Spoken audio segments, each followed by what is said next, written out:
Hello, Local 88. I'm Lana Payne, National President of Unifor. And a couple of things this morning. First of all, I just want to say I know how difficult this week has been for all of you. It's been a difficult 5 years, but the news this week from General Motors was like a gut punch to all our membership throughout Local 88 and also members at 636. But I want you to know what our union's been doing this week. We've had a number of meetings in Ottawa. We have held the government to account in terms of the remission plan for automakers that we fought for. And we know the reality is if our government doesn't put pressure on these automakers, there will be no incentive for them to keep production and jobs in Canada. And it's incredibly important in this moment that you are with your local, expressing the solidarity that we all need as we continue this fight back and keep the pressure on General Motors to have a new product for the Cami plant and to fight for this plant for today and for the next generation of working people, because that's what your union's going to be doing every single day until we can have a win here for our members. I know it's difficult. I know it's been a very, very challenging week, but I just ask you for one more thing. Stick with us, fight with us, because we know we can get to a better place than we are right now. And we're going to keep pressuring our government to make sure that they do the right thing. And we're going to keep using the power of our union to do what's necessary in this trade war to protect working people throughout our country and at your facility at Cami. So thank you very much. Solidarity with all of you. All my heart is with you. And now I'm going to throw things to Mike Van Boekel. Hello everyone, and welcome to our video. I don't have a lot of information that's really factual. We are waiting on answers to a lot of the questions that we have been given, but I do have a lot of topics and I want to try and give an update on each of them. I want to start with an apology. I have not responded to a lot of emails, texts, and phone calls over the last 3 days, and I'm not trying to ignore anyone, it's just the sheer volume. There have literally been hundreds of people reaching out. Some of you, I want to thank you for your ideas. There's some very good ideas, the comments and everything else, but I'm not trying to ignore it. It's just the sheer volume of the last 3 days. We do have a union meeting this Sunday. Of course, everyone's invited. You're invited every month, but in reality, I likely won't have any new information from this video today until Sunday. We need answers mainly on the 6 months pay, that the comment that Harkness and GM gave, before more dominoes start to fall, and we're just not there yet. So here's the first topic, not in any order, but we're just gonna hit a lot of topics. Lockers. Anyone who wants to come out and clean out their locker next week, October 27th to 31st, you can come out and clean out your locker. However, you must report to security first, and they're gonna go every hour on the hour. So don't show up at 10:30 because they're gonna make you wait till 11 o'clock because you're gonna be escorted. So from 7 to 4, Monday to Friday, on every hour on the hour, you can come to the plant and go down and clean your locker, but you must report to security first. Benefits. Our benefit reps are working on a question and answer update that they will post. Keep your questions coming, just send them to the benefit guys, and when they get everything done and compiled, they will post a kind of a question and answer sheet. As you guys, a lot of people have seen, and it was posted, there was a termination notice posted on the gates at the plant. What does that mean? By ESA standards, if the company lays off greater than 50 people and do not have a return date, they must officially terminate those employees. So right now it's everybody in our plant plus everybody laid off. Every member in our plant, trades, production, will be getting a letter from the company. I believe from the calls I'm getting that they started coming yesterday, but everyone should get one in the next few days. It is going to be your layoff notice. They just call it a termination strictly because that's what the government, the requirement is for the government. Subfund. We used to have a hard number. Last contract, the big three did not use the hard number anymore. We have changed the language simply to say the company will pay sub for layoff periods, short work week periods, plant closures, etc. So instead of a hard amount, the language just now says the company must pay in those situations. So the fund should not run out. However, there'll be more talk on that. We're not planning on closing the plant right now. Vacation payout. It appears everyone who is not working will get a payout on your vacation. Even if it's scheduled later on, like if you got a week off in February, they're going to pay everybody's vacation out. This has more to do with ESA standards and the requirements than anything else. We still have the grievance in on the historical payout for vacation over the last year and a half that people are waiting on. This is a grievance that we've been arguing. It is still very much being argued. That is not a dead issue, so there'll be more on that, but we are expecting that to have that paid out approximately at the same time.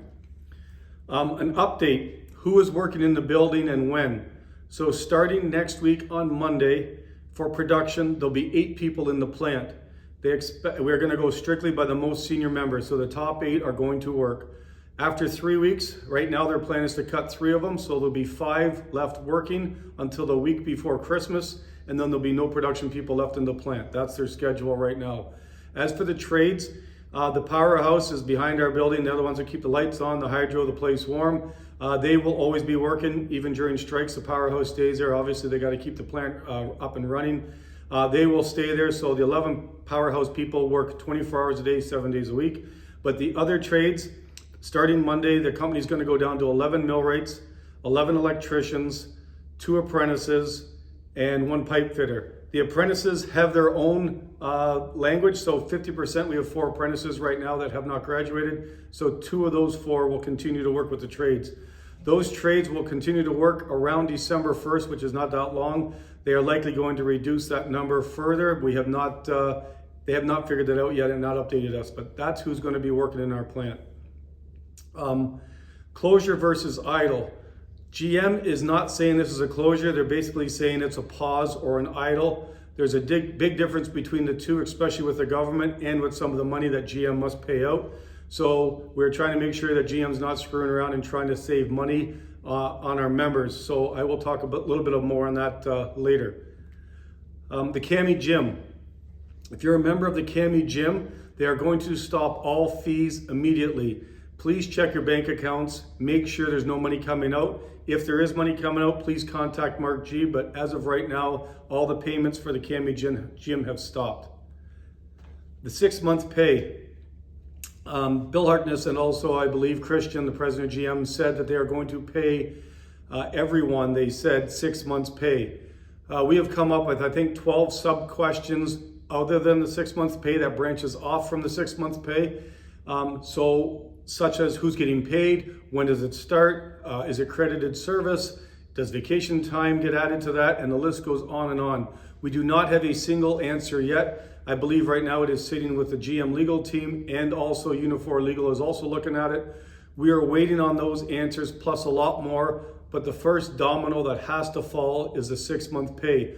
Once we get that question answered and we understand it, then the other dominoes can start to fall and we can start getting into other details. But right now we don't have any answers, and I won't have them on Sunday, but I'm hoping by next week that we start to get some answers on that. Some members have asked us, when did the union find this out? At 8:15 a.m. Tuesday morning, Bill Harkness called me and asked me to come to a meeting right away. I went to him at the same time. Unknown to me, Lana Payne was getting a phone call, and we were both being told at the same time. The GM president of Canada told her, and Bill Harkness told me, that the Bright Drop was officially going to stop production effective immediately. The company then rolled out some of the details, Bill rolled out some of the details, and then half an hour later, or 15 minutes after we were done talking, they assembled everybody in the plant, salary, trades, production, contractors. Everybody went to the auditorium, and Bill was there, joined by a couple of people, and they rolled out that we are going to stop production immediately, and the news spread from there. So since then, we've been doing everything, almost just meetings nonstop.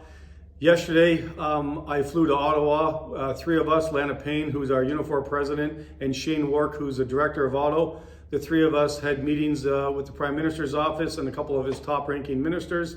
The meeting went really, really good. I can't go into a lot of details about it, but the media is reporting some of the details out right now. We had 2 separate meetings. The first hour was just us and the government talking about the auto industry and Cami specifically. And the second hour was spent with the same federal people, and also the president of GM Canada also came on, or he came in via Zoom.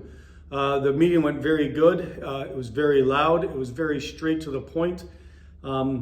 Hopefully the details will be coming out. Some of the details will be coming out, but it was a very good start. During the meeting, I did agree that the major issue with Bright Shop obviously was sales. Sales were low. That's with any plant. Volume's your friend, and if you're just not selling after a couple of years, you're just not selling. It's hard to run any business with continued low sales.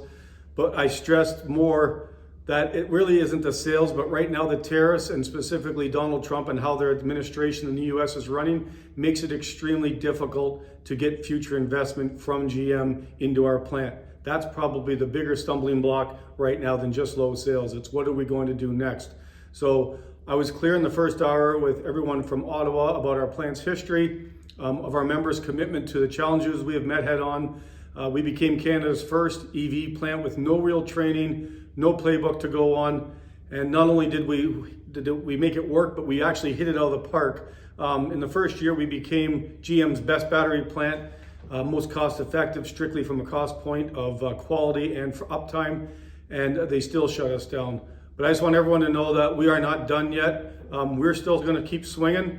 I stressed this is extremely important to everybody watching this, including our retirees, because we were very clear to the government and we were very clear to Christian, and I have been very, very clear to Bill Harkness.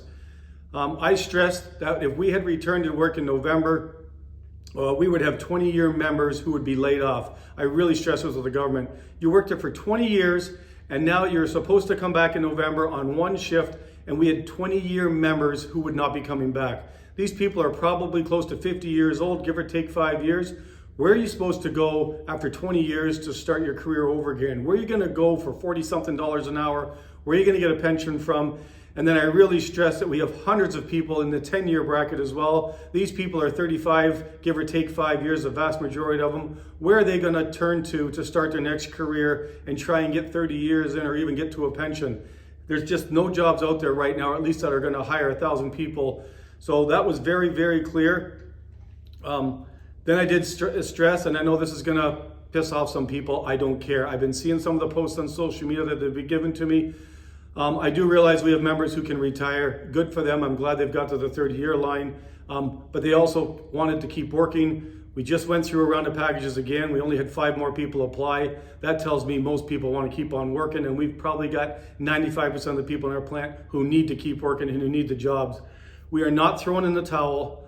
I want to be very clear. I'm not looking for packages for 1,200 people. I'm not doing that. If you want seed money to go start a business, or you think you can dance off and go do something on the side, you can collect your ESA and get your 50,000 or whatever you're gonna get. That's fine, I'll shake your hand, you move on. But 95% of the people don't want that. They need a job in this plant, and we are going to be very crystal clear. We have told the government, we told the president, and I told GM Bill Harkness, if they take one thing out of our plant, anything, one piece of equipment, one supply, I don't care what they take, we are gonna take the plant over.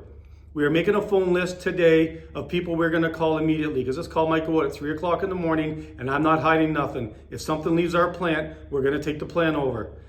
If people get updates on their phones all the time, if you hear we've taken the plant over, we may need a lot of people at that plant, because if the first 10 people get taken out in handcuffs, I hope there's 20 that take their spot, and if those 20 leave, I hope there's 200 that take their spot. We are being very crystal clear right now. That's our bargaining chip, is that plant. They're not taking anything out of that plant.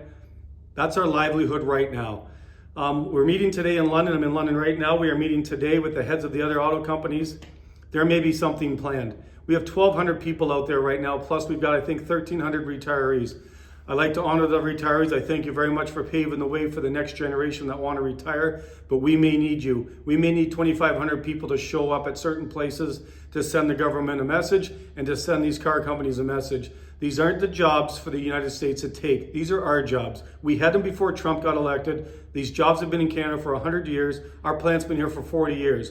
At one time, there was no one better than us, and nothing's changed. We are still the #1 plant in GM's history, including everybody in the States. We need a product. We need something in here. We need a high volume product to bring everybody back. It might not come in the first year. I understand they're going to have to retool. We likely need a paint shop. But I was very clear to Christian yesterday, if they're looking for a fight, they picked the wrong plant, because we will be ready. Just trying to think of everything else that went on yesterday, but I just want to be clear to everyone. If you get a phone call, if you see the news, this isn't a test. This is going to be dead serious. These are our livelihoods. I'm certain at some point we will be talking packages for people who can retire and everything else, but you mark my words, we are fighting, we're gonna be here, and I fully expect to see 95% of our people back in our plants still working, because the damn jobs are ours in the first place and we're not leaving them. So our plan right now is to try and do a video, hopefully every Friday for at least the next month, give an update of where we are, but hang tight, watch your phones. If we need you, we're gonna be calling, but if not, we've got this, we will come through this, and we will come out again, and we will be strong.